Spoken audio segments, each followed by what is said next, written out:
votre Peugeot 208-1 n'avance plus comme avant.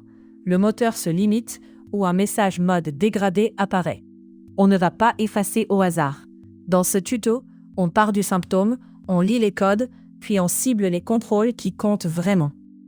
Sur une Peugeot 208-1, une perte de puissance peut venir d'un défaut moteur, d'un capteur de pression, d'un souci d'admission, d'un turbo, d'une vanne EGR ou d'une valeur incohérente lue par le calculateur.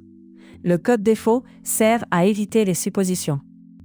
Pour une perte de puissance ou un mode dégradé, on passe sur une valise plus complète, DS150E pour un diagnostic moyen, ou une interface constructeur si la fiche le demande.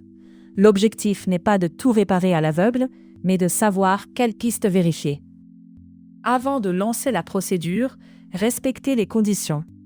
Lire les défauts moteurs et antipollution et contrôler pression turbo, débitmètre et capteur de pression.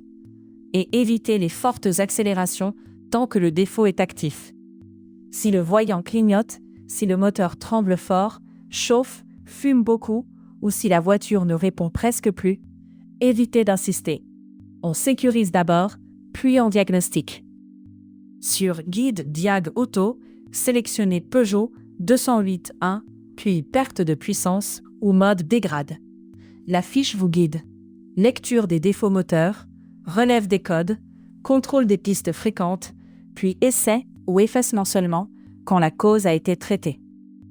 Les erreurs à éviter, rouler fort en mode dégradé, effacer le code sans le noter ou changer directement une pièce parce qu'un mot apparaît dans le défaut.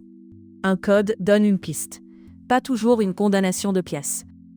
Vous avez maintenant une vraie direction.